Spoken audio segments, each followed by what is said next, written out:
What's going on, you guys? My name is Slim, and I'm here on my brother Sam's channel to profile for you guys updated MEKK-KNIGHT INVOKED deck profile for the January 2020 format. First and foremost, thank you, brother, for having me on your channel. You guys already know Sam's the homie. I've been on his channel multiple times. You know, he's on his way to 250K and next 300,000. It's gonna be insane. But just want to thank him for having me here on the channel. I know there's a lot of players who like MEKK-KNIGHT INVOKED. It's a really cool deck, and especially going second decks have just been awesome. It's actually the first going second deck I ever played, and I played multiple going second decks since playing this deck, and I really do enjoy the concept of it, and I really enjoy how you can just break boards and create really awesome fields, and also OTK your opponent quite effortlessly with this deck.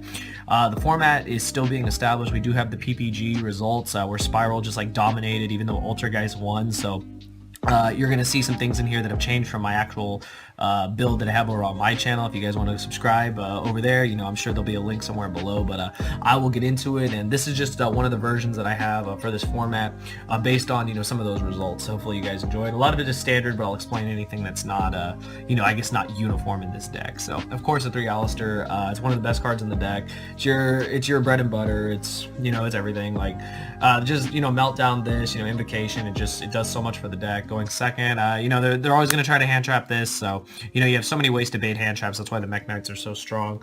But for our MEKK-KNIGHT engine, of course, my MEKK-KNIGHT engine has actually never changed really. Like I always play 3 purple, 2 copies of blue, and 1 copy of Indigo Eclipse. I know a lot of players have played multiple copies of Indigo Eclipse. I know other players have played the red and the yellow MEKK-KNIGHT. I personally just never really found those cards that effective. I think going forward, when we have the new the new MEKK-KNIGHT link that'll be coming out, I think that might change. I think that I will probably try giving those cards a chance, or possibly upping the number of Indigo Eclipse. But personally, they have never really done that much for me. You never want to brick on too many MEKK-KNIGHTs, and I think that these are the best MEKK-KNIGHTs you can play. So I just kept it at that. I've always kept it at this simple number, and it's always worked out. Like the cards are just really good. They help you link climb. They're just big beaters, and they just do so much for you. And then I do play the 1 Prankatops. To me, this is like basically a MEKK-KNIGHT in itself. If you do draw it and you do start with it, you just special it, and it can already pose problems for your opponent. Salamangreat is still a deck, as we saw at the PBG, and just good. You got to try to crack those Spiral boards. You guys will see that we do account for Spiral in this build, because yeah, that deck's crazy. The deck's crazy. There's 2 versions of Spirals out. There is a build that plays Pot of Extravagance, and there's a build that just does the Wombo combo and ends on like the Tri-Gate, like super Wombo combo board. So yeah, anything we can do to break the board is nice, and this card's just good against rogue decks and everything in general. Ultrageist won the event, so anything we can use to get over those problematic Ultrageist cards or Subter Guru cards or any of that stuff is awesome. And I really like Prankatops. It's a 1-of. I figured there's no reason not to play it, especially in a going second deck. That's it for like our main monsters. Now the hand trap. So I still play the 3 copies of Ash. I feel it is the most generic hand trap. It hits so many cards. It's still really strong. Now I know, depending on how the Spiral combo goes, I know they can chain block the Ash with Barricade Board Blocker. I've watched some of the combos that some of the people that topped they actually showcase the combo, so you actually get to see that. But I still think across the spectrum of all the decks in the format, Ash is one of the best cards. It still can hit so many cards, and also can help you make your Purgatrio, so that's why I play it.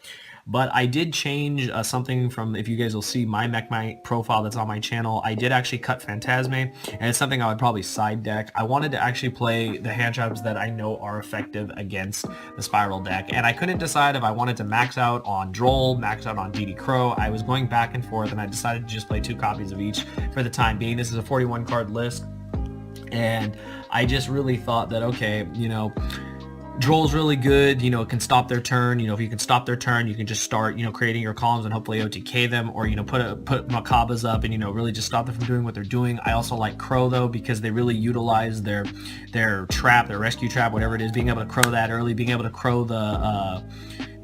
any of the Spirals that are engraved, especially the Quick Fix, is super important. I think Crow is just good against the spectrum of all the decks. It's really good against Salamangreat, still good against Orcus. Orcus is still a deck. It's still good against a lot of those decks, and I think that Crow it's always been one of my favorite hand traps ever since back in the day, and I think these 2 are probably going to shape up to be the best hand traps in the game, as we'll see, because unfortunately we are in another Spiral format. But I feel that, if we account for that deck and we play cards like this, that we can utilize it. Gives us access to Raijin, gives us access to Kaliga if need be. And I think that these cards are just, you're going to see these in a lot of deck lists going forward, and we are a hand trap deck that can, you know, go second, hand trap the opponent and play. I want to have the impactful ones. I just didn't want to commit to 3 Joel or 3 Crow because, granted, while they are good against Spiral, they're not fantastic against decks like Guru and decks like Ultrageist. You do stun Guru with Droll, but you need to be able to still combat all their stuff with their Hidden City and everything else. So these were the hand traps I played, and I actually really like them so far, as well as 3 impermanents you'll see in the traps. But that's what I'm playing right now.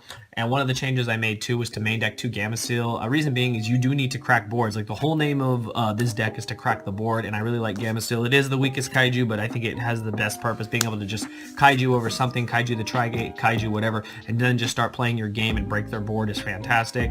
And yeah, I've always liked kaijus in the deck. It's just I didn't want to, again, play 3 copies of Gamma Seal. I think 2 is fine. I like a lot of 2-ofs in this deck just because, you know, the way the deck plays, you search things out. You know, you do play Desires and stuff like that, so you do see a lot of options, and I've always just liked having the option of you know, kaijuing a problematic monster and then just trying to OTK them, because literally you can kaiju them, set up your board, Boral Sword, OTK them, and you know, it's great.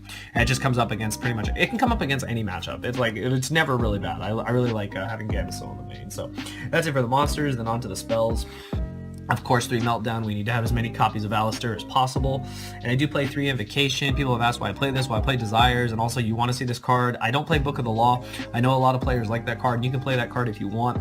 I played it in the past. It's just I noticed it was really a brick, and I would rather have Invocation, because at least if, you know, if my Alistair gets stopped, or if my Desires banishes 2 copies, you know, I've still got another copy of my deck. When I played 2, I've had instances where I actually banished the 2 of them, and I mean, then you can't get your Invocation back. So I just wanted to play it. It's one of the main sakes of the decks. I feel that playing 3 is fine. You can play 2 if you want, if you don't want to play Desires, but I personally love Pot of Desires, especially in this deck, so I felt that playing the 3 was definitely correct in this instance.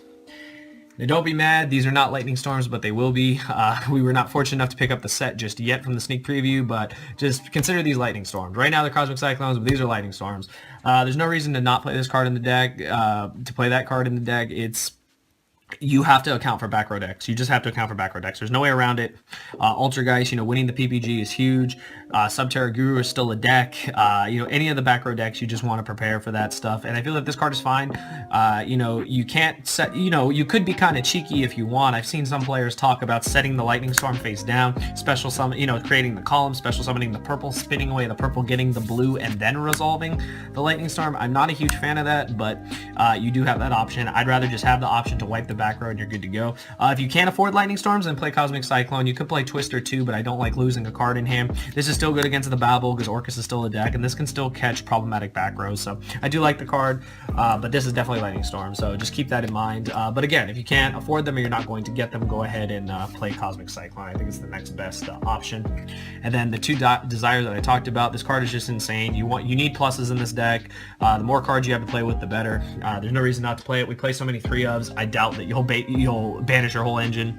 And then the 2 Mind Control, because unfortunately it's at 2, but we still play it because the card is really nice. Just being able to break boards with it, that's the whole point. And then the 2 Instant Fusion.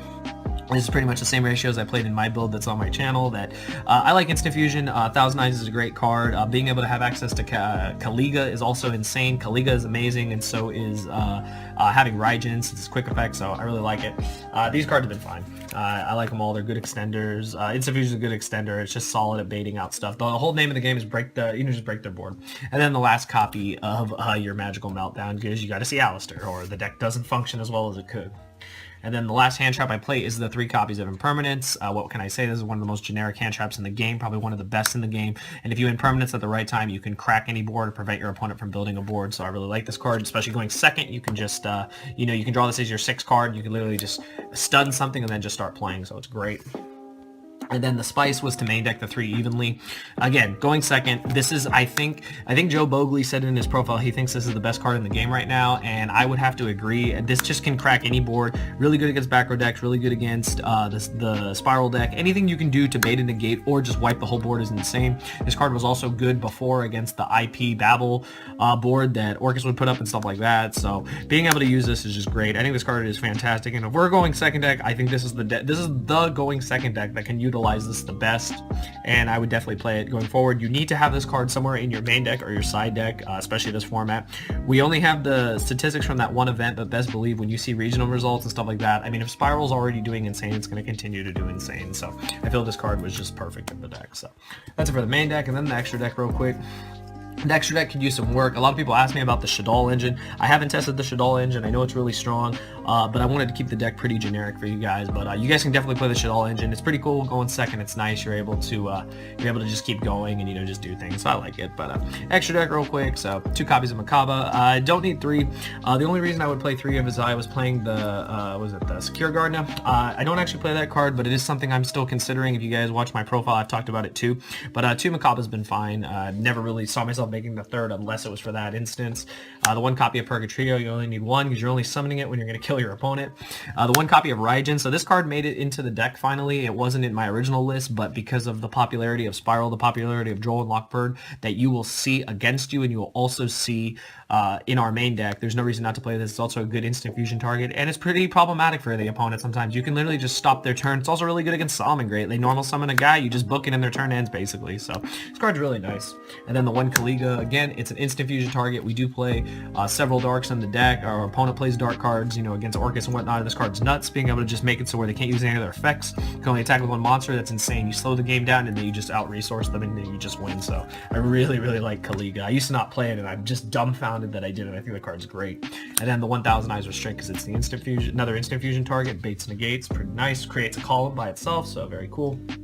Links. I got the 1 All Mirage. Again, if I play the Secure Gardener, what's cool about this, so for players don't know, you make this off your Alistair, then you literally turn this into the Secure Gardener, and then you can literally play the Invocation and banish the Alistair, and then the Secure Gardener is a light, make a MEKK-KNIGHT, and then put Invocation back in the deck, add back your Alistair, and it's basically like a free MEKK-KNIGHT off of the 1 Alistair. So that's pretty cool. Something I'll definitely test going forward. I really like that interaction. Plus this card's just cool. And then of course the best link in the deck. Card is usually game. You summon this, quite easy to summon, and you just, your MEKK-KNIGHTs, your Alistair do it, and then you just pretty much just OTK your opponent. The card's great. I also play the MEKK-KNIGHT link, so I cut the trap from my deck. I was playing it originally and it was cool, but I didn't like it as much. I didn't think it was as impactful as I wanted it to be, but this card is still problematic for the opponent. They sometimes cannot actually, they forget that they can't actually attack into it or do anything, so it's pretty cool. It cannot be destroyed if it's, what do you call it? It's in a different column, so the card's pretty cool. I like this card a lot. I think it's a good link too as well, because usually we can link away with our MEKK-KNIGHTs that puts lights in our grave for MEKK-KNIGHT, so it's pretty solid. Then some generic cards, just Nightmare, Phoenix, and Unicorn. They're still the best Nightmares. No reason not to play them. Back row's a problem. Spinning cards is a problem. Anything you can't get over. And then I am trying out the Trisbania. So this was something that was suggested to me by some of my subscribers, that you just want to have a better back row matchup, even though you'll be having triple Lightning Storm or whatever else. Just being able to make this and then summon a MEKK-KNIGHT sometimes comes up. Sometimes, it does come up. I'm not so sure. If you guys have tested this, let me know. I have tested it. It just hasn't come up as much, but it is easy to make. So you can also mind control something, and then, if you take a link or whatever, it can come up. And then being able to just wipe all their back row is nice. They take the burn damage. We don't play back row, so it's pretty cool. I like it. If I end up cutting this, it would probably be for the Secure Gardener, so just keep that in mind. It's just an option to have. And then I play the BLS link. This card is insane. Card's really, really nice. Just, you can make this so easily because of the MEKK-KNIGHTs, the mind controls, everything. You can just make this, and the card's insane. A lot of decks struggle to get over this card, or they have to go out of their way to get over this card, and by then you'll have enough advantage. So, yeah, I really like that card. And then I play the Boral Sword because you want to OTK your opponent. And lastly, I play Dingirsu. I play it because of mind control on Galatea. I play it also because sometimes it can come up to where you have the MEKK-KNIGHT Indigo Eclipse and the purple, and you can just make a Dingirsu. And it may not happen that often, but when it does, it's pretty nice. But yeah, that's the deck profile, you guys. Again, I want to thank Sam for having me on the channel. I hope you guys did enjoy. Hopefully, if you guys did, you will head over to my channel, SlimYGO. I'm sure there's a link probably in the description or somewhere. And hopefully, you guys do come over and check out some of my content. I got a lot of deck profiles. I go to a lot of the main events. Me and Asian Persuasion, we're always the ones doing deck profiles when we go to events, so you might have seen us there, or you'll recognize some of the content that you guys have watched probably over the years. And yeah, I'm just super excited to be able to play this deck in every format. Every format I always try to make this deck. It's like one of my pet decks, to be honest. I was always a Thunder Dragon player, and then, well, Yeah, we don't talk about what happened to Colossus, but we always have another deck to fall back on, and I think that it's awesome. It's just an amazing deck. It gives you a lot of options. You don't always have to play meta to be successful, and I think that this deck will definitely show itself in the new format. Anyways, I hope you guys enjoyed. Give it a thumbs up. Be sure to smash that like button for my boy Sam, and I'll see you guys next time. Run up the scope, run it out, yeah, run up the scope.